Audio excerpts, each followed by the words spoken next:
This is a fan-generated show.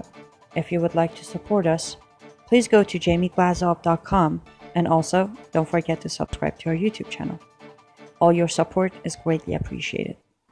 Good evening. Welcome to the Glazoff Gang. Tonight, Islam's hatred of dogs and cruelty to animals. Joining us this evening, back by popular demand, Dr. Peter Hammond, the founder of Frontline Fellowship. Dr. Hammond, welcome back to the Glazoff Gang. Thank you so much, Jamie. Excellent to be with you again. So many fascinating programs so far. Well, maybe not that many, but we did a show on whether animals are or will be in heaven. We've done a program on how the fall affected the animal kingdom. We did a program on how the animal kingdom exposes the sham of socialism and leftist ideals. And tonight we move on. We touched on this a little bit, and you're an expert in many ways on God's creation and the importance of being kind to animals and how this is biblically based. So tonight we want to talk about what happens to animals in the Islamic world and why. Let's just begin simply here because I have a lot of questions for you. Dr. Hammond, in Islam, if I am correct in my observations, there seems to be quite a bit of cruelty in the Islamic world towards animals in general. Yes, the Bible is very clear. Proverbs 12 verse 10, a good man is kind to his animals, but the wicked are cruel to theirs. And we see this in Islam. There's a tremendous cruelty towards dogs in particular. In fact, they use dogs as something bad. And yet, when you think about how loyal and dependable dogs are, how dogs risk their lives and give their lives saving people. Dogs are very sacrificial, very giving, very loyal, and yet there's this absolute hatred for dogs. Dogs are kicked, they are shot, they are stabbed, they are thrown with stones, they're beaten mercilessly. There's a lot of cruelty, and that's just what the Muslim world publishes on their own sites that they film. So there is obviously a lack of love and appreciation for God's creation. Well, absolutely. And for instance, in Iran recently, we see these horrifying videos of what they do to dogs and in other areas of the Islamic world. So let's just begin here because I think that this is multifaceted and we can bring in a lot of issues here. To begin with, in terms of Islamic theology, for instance, in the Hadith in Sahih Muslim and Sahih Bukhari, it's founded in the Hadith that, in Sahih Muslim, for instance, in book 24, number 5246, it says that an angel did not enter the house where there is a dog. And Muhammad repeated this. Could you tell us a little bit about the Islamic foundations to this? That, Muhammad himself commanded the killing of dogs, especially black dogs. Yes, there's a lot of irrationality in Islam. Muhammad made many outrageous statements, including that you should drink camel urine, that he had gone to the moon, that he could cut the moon with his sword, that to play chess is as if you've washed your hands in the blood of swine, and that angels cannot enter into a home where there is a dog present. It's absolutely bizarre. There's so many absolutely inexplicable, irrational aspects in Islam, and the Quran and the Hadith are full of it. And Muhammad seems to have been a very disturbed person. He really was medically disturbed. He was spiritually disturbed. He was someone who, when he first started having his revelations, he went to his wife Khadija and said, I am possessed by jinn. That's not the G-I-N, but the J-I-N-N, which means spirits, evil spirits. He thought he was demon-possessed, which is in fact what his nurse once thought, that he was demon-possessed because his mother had used the evil eye to heal him. And so this man, whose own estimation of himself was, I'm probably demon-possessed, he comes out with these bizarre hatreds for God's creation. God has made dogs very loyal and dependable, and to think that he would actually command that we beat them, that we stone them, especially if they're black dogs, irrational. And there's a cruelty, especially how they go about the slaughtering of goats and sheep for their festivals. There is no pain killing. They let them bleed to death. It is there's a cruelty in Islam that I'm amazed that the animal rights people are not up in arms against Islam because of their cruelty to animals in general. Well, absolutely. Now, Dr. Hammond, you say it's irrational and bizarre, and of course, you might be being just rhetorical, and on some levels it is irrational and bizarre.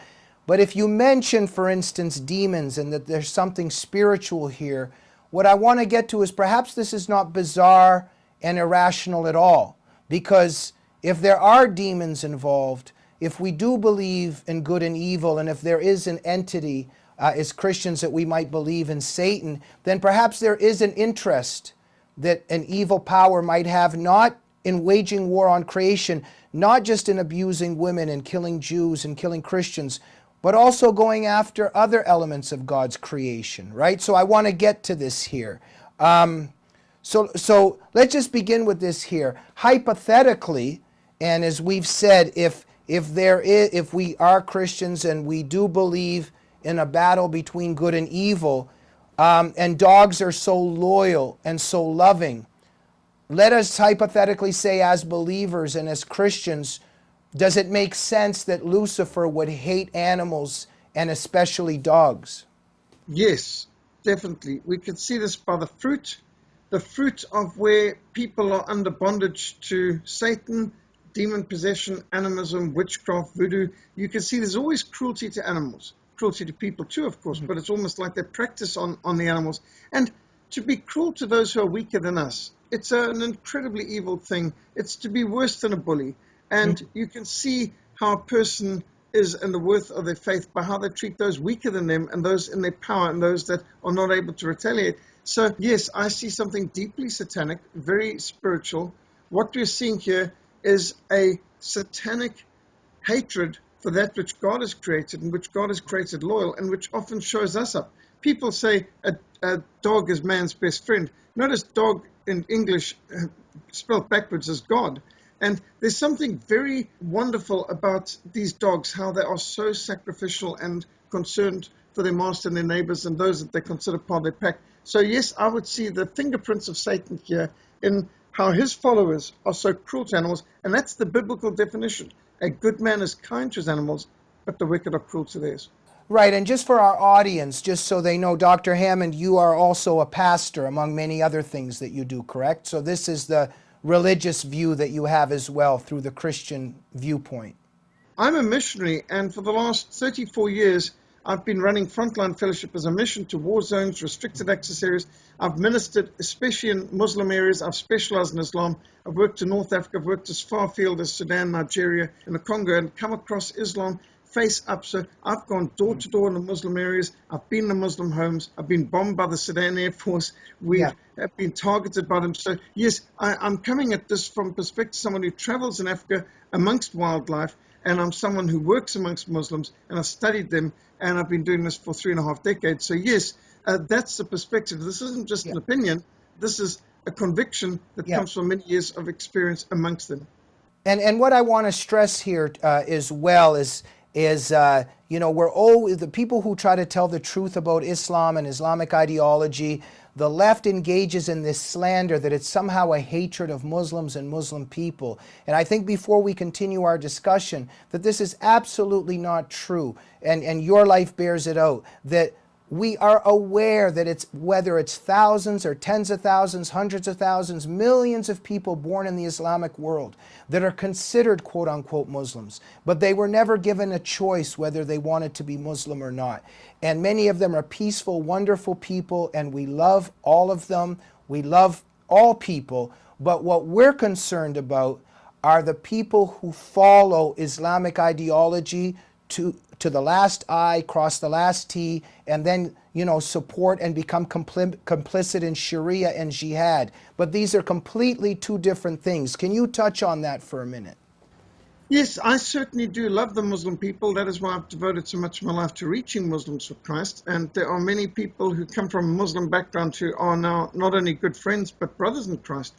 And many of whom have suffered severely for choosing to follow Christ and come out of Islam. So I've worked long and hard to try and reach Muslims for Christ in many different ways: film evangelism, personal evangelism, literature evangelism, public debates. Even right now, we're still involved in reaching Muslims and getting the backlash of those who are so angry because we're trying to tell the truth and trying to reach Muslims for Christ. Yeah. So no, there's no hostility, animosity to the people, only against the ideology that keeps them enslaved and blinds them.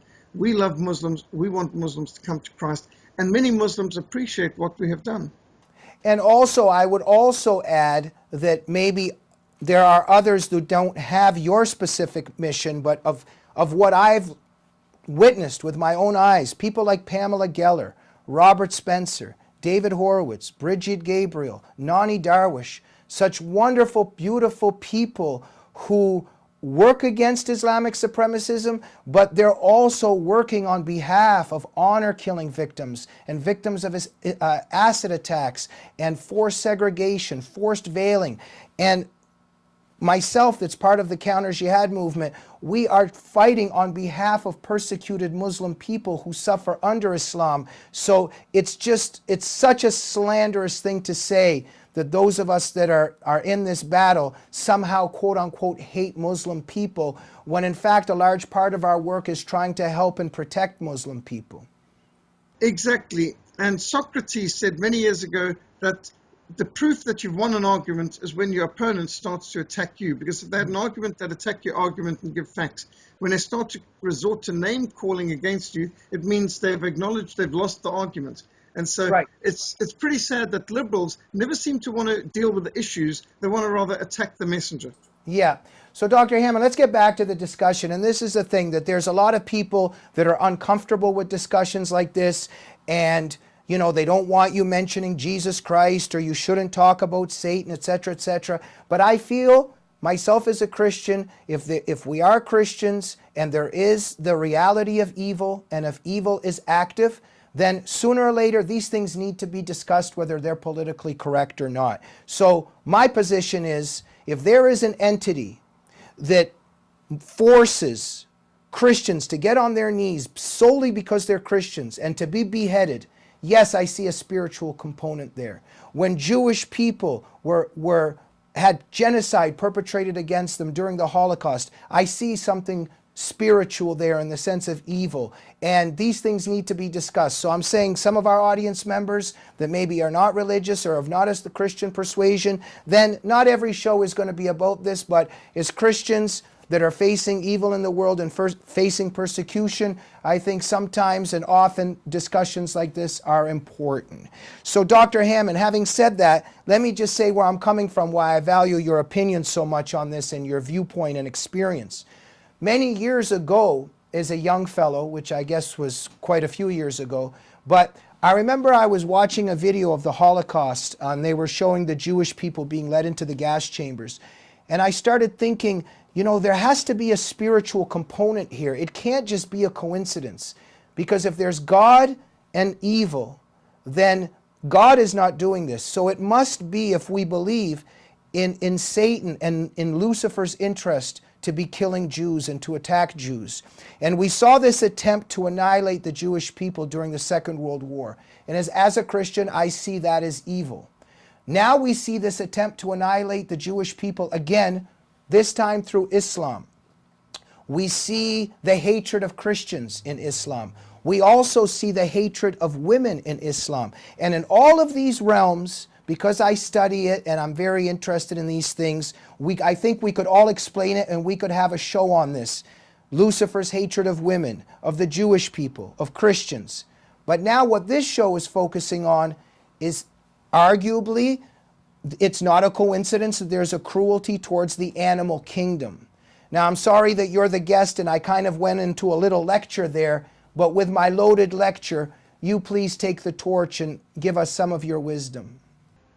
Those who hate Christ will manifest it in many different ways. There's a hatred for his name, and therefore you see the people who hate Christ, they blaspheme the name of Christ, they hate him, and we read in the book of Revelation that they slander the saints, those who are in heaven now.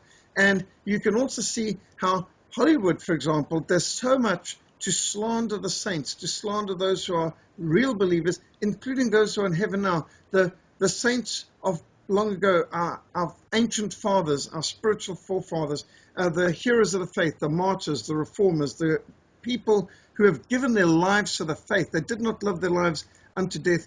And so you can see another mark of Satan and his people by how they slander God's people who have been faithful, those who have a track record of faithfulness, and they take God's name in vain. They use the name of Christ as a swear word.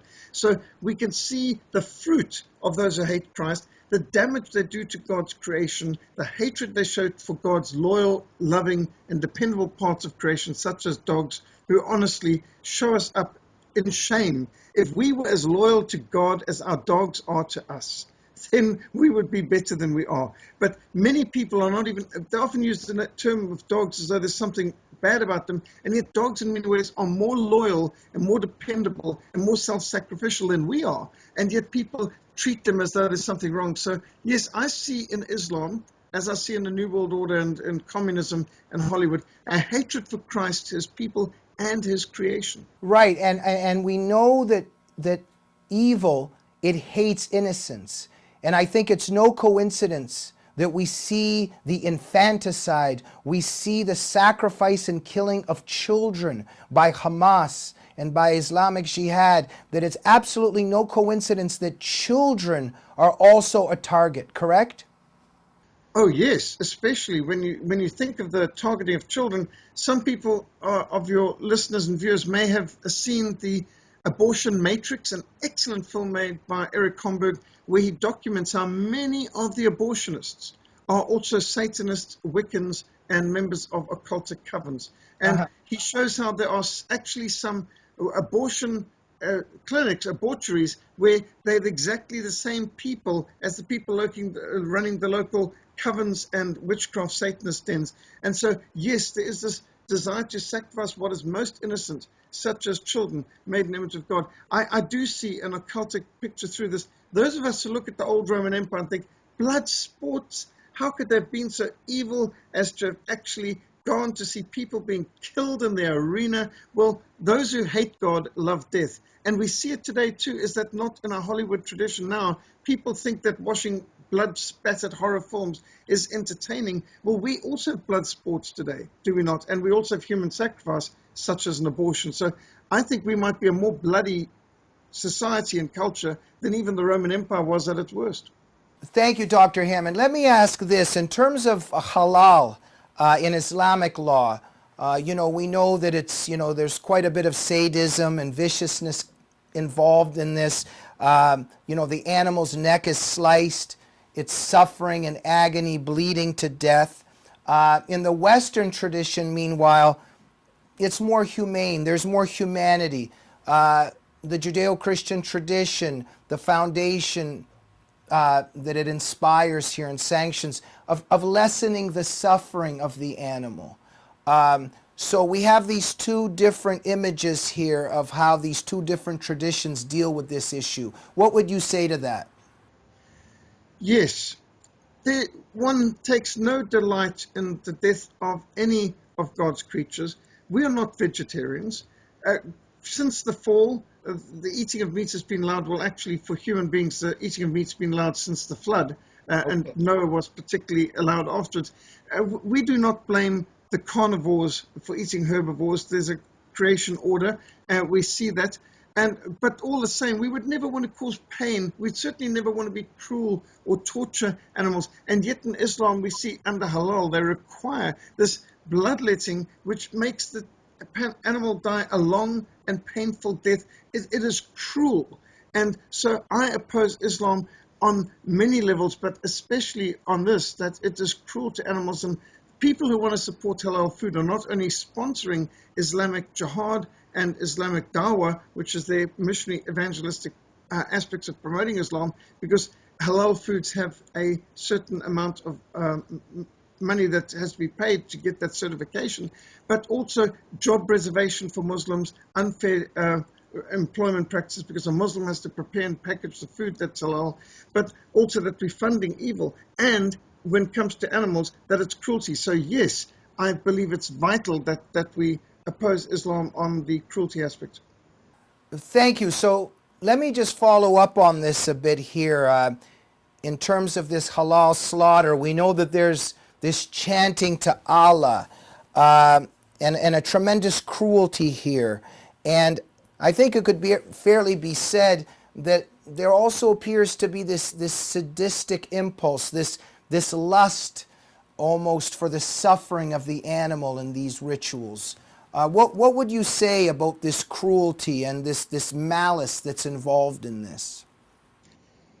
Those who hate God love death for sure, but there is a cruelty, and of course this brings another aspect in that because in halal the animal has to be killed by a Muslim with prayers being made to Allah time, and this is actually dedicated to Allah. This means that this is food offered to idols. This is a matter that was dealt with by Paul in Corinthians. So when you're dealing with halal, you're also dealing with food offered to idols, and you're dealing with cruelty, job preservation, and a financial scam. Thank you, Dr. Hammond. So let's look at some of the hypocrisy, the double standards in terms of the left and Western activists. For instance, I mean, we know that, if somebody is seen, let's say, eating a ribeye steak or eating meat, that there's a lot of activists out there who would yell at these people. And yet these same activists are completely silent. You do not hear from them in terms of the issue that we're discussing today. What's up with this hypocrisy and this shameless double standard? Double standards and cowardice. They've got a yellow streak down their spine. If they really cared about animal rights, they would be opposing Islam, which is one of the biggest abuses of human rights in the world, if not the greatest. Yes, I would say it's cowardice, double standards, and it's inexcusable. Dr. Hammond, in terms of the Shahada, the Islamic profession of faith, in many respects you could say that it's an anti-Christian statement in and of itself because it's a rejection of the Trinity, it's a rejection of Christ's divinity, and there's a rejection of quote-unquote the third person. There's no third person because there's only one God, and that's Allah. So in this rejection of the Trinity, we see a very anti-Christ and anti-Christian message. Am I correct? That is correct. And of course, because they deny the Trinity, they also deny that you can have unity in diversity. And that is why they are so intolerant of opposition, disagreement, and it goes to a totalitarian oppressive system where it's top down, this is the way it's got to be. Because in the Trinitarian tradition, Christians have come up with separation of powers, legislative, executive, judicial branch of government. We have upper and lower houses. We have checks and balances because we see in God's government that He is our king, He is our lawgiver, He is our judge, He will save us. God can centralize all power in Himself, but we cannot because we are corrupt. We are not sinless and perfect like God. And therefore, you see in Christian societies that believe in the Trinity a decentralization and a separation of powers, checks and balances. You do not see this in Islam because Islam centralizes everything because of their Unitarian view of Allah. Thank you. Our time is up, Dr. Hammond. Thank you for coming on the show. Thank you for all that you do and the truth that you speak. And of course, thank you for standing up for animals and for dogs and, fighting against, cruelty to animals and for telling the truth about the ideologies that engender and spawn such cruelty to animals. So thank you very much for all that you do. It is a privilege and it's a pleasure. Thank you so much. Thank you so much. And thank you, our audience, for joining the Glazov Gang. Please remember, the Glazov Gang is a fan-generated show. We are only here because of you. If you like this program and appreciate what we talk about, please support us at jamieglazov.com. And do not forget to subscribe to the YouTube channel of the Glazov Gang. We'll see you on the next edition of the Glazov Gang. Good night.